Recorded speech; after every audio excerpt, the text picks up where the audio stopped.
Hey everybody, we're the Good Doctors of Abbey Research. I'm Dr. Erin. I'm Dr. Kristen. In our continuing time filling between the end of our suffrage conversation and the beginning of The Crown, we are spending the last half of this month talking about women and politics and women in politics. And up first is a documentary we found from a person we were introduced to more in our coverage of Mrs. America, Mrs. Shirley Chisholm. And so we watched Chisholm 72, Unbought and Unbossed, which was on Amazon Prime Video and came out in 2004 and had very 1990s camera quality, bless. But it was another documentary made by a lady, so hooray for that. And it covers, Shirley's run for president in 1972 effectively.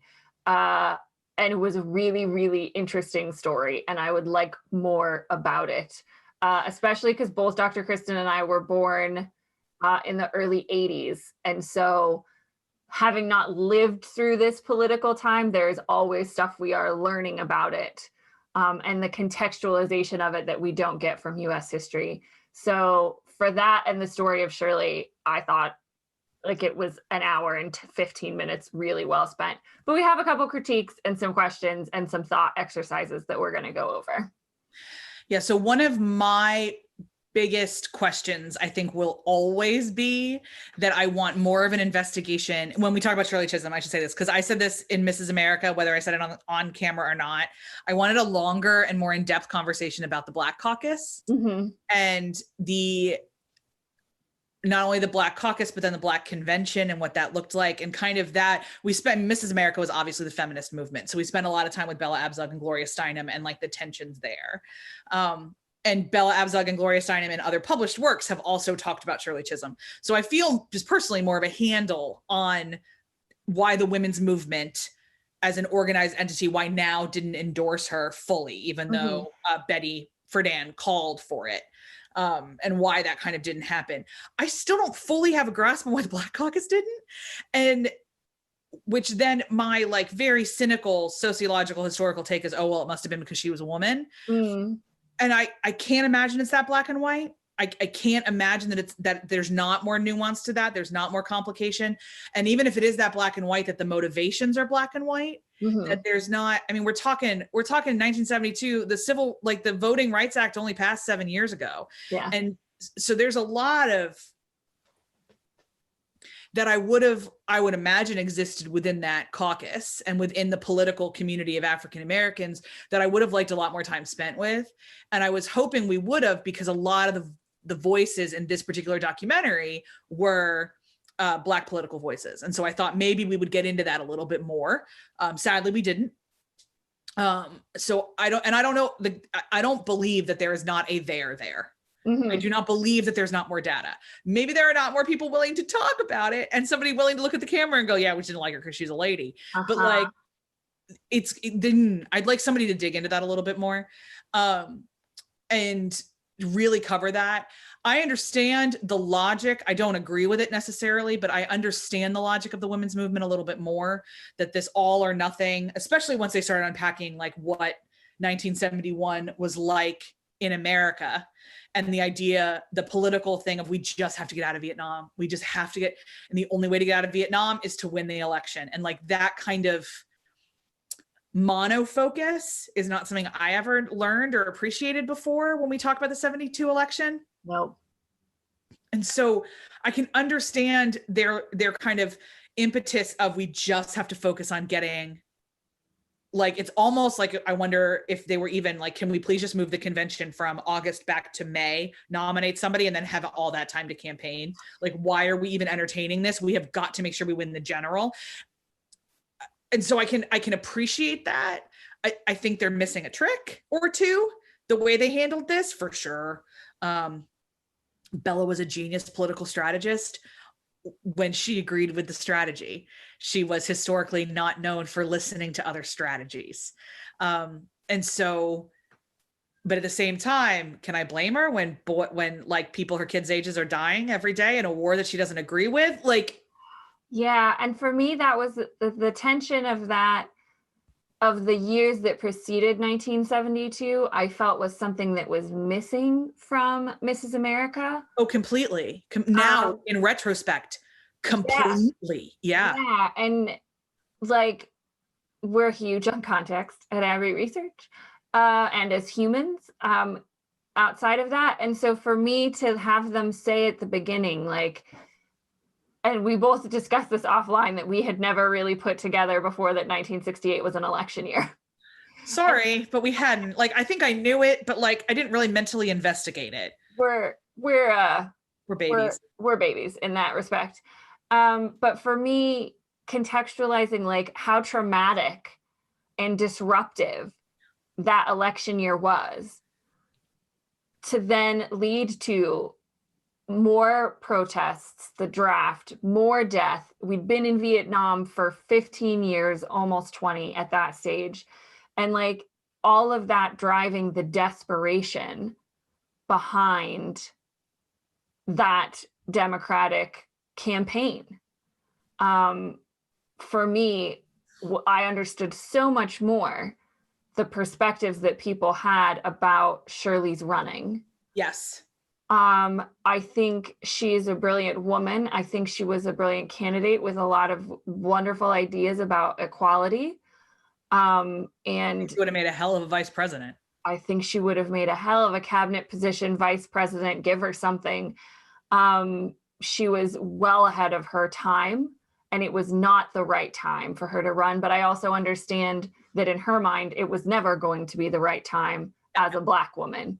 And as we are seeing to this very day, it's still not quite the right time for non-white males to be elected to that auspicious office. So like all of those things, but if they hadn't given us that context, it made the story so much more complex. And I really appreciated that they were honest about that, and that the people they interviewed were honest about their reasons for not supporting her candidacy. Yeah. And it's fascinating because I mean, I'm always somebody, just personally, I'll say this, like we only have a 2-party system. This is all we're given. So I don't love the song and pony show. Like once we know who the nominee is going to be, like, let's just all deal with that and move on.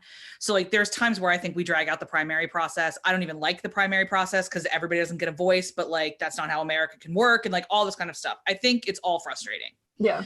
But I don't appreciate third-party candidates trying to change the narrative without dropping out far enough ahead of time and endorsing one of the 2 parties to do it. Like it's hard for me. It's hard. Like the Green Party is difficult for me because it just isn't the priorities that the rest of us have as a nation. I mean, I like should stop global warming, but I'd also really appreciate if they had a foreign policy platform, which they don't really. And so I get frustrated with the idea of ideological exercises as part of a candidacy. Mm-hmm. But I also think that we can do it a different way. I think you can have somebody like this year, Pete Buttigieg, I think was a lot like that in the, I mean, like obviously he thought he could win, but he was very clear that one of the reasons he ran was to, in the debates and in the conversation, put millennials in that conversation. Yeah. And so like what would have happened if, thought exercise, Pete went to the DNC and said, hey, listen, I'm going to drop out in February. I don't even want delegates.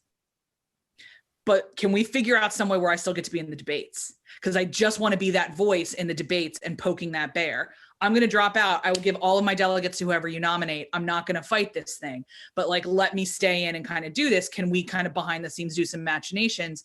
Because I really think we need to, and maybe they did, I don't know, but like, we need somebody who's a conversation starter. Mm-hmm. Shirley was a great conversation starter. Oh my God. Yeah. She asked really great questions. She brought up the fact that like people wanted an Indian American to be the Secretary of the Interior. Like who else was talking about that in 1972? To my knowledge, nobody. And so that was really important content that I think got lost in this conversation of if can she win or not? Yeah.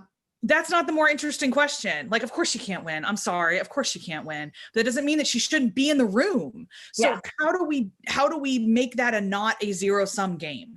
Yeah, and I mean that's what she was trying to do, right? She was just trying to have this larger conversation about why she should be in the room and why other people that look like her, either for gender or race, should be in the room. And it shouldn't be the exception, and it shouldn't be it should just be representing what the country looks like.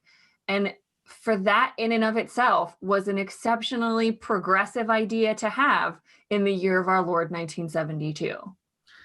So Yeah, and like I think that's what's so fascinating about it, is this how she walked this intersectionality before we even knew what intersectionality was, and that she was never allowed to be her complete self because she was either a woman or a Black person, or to some people a Black woman, but none of that meant she was a viable candidate. Like, yeah, none of it meant she was a human.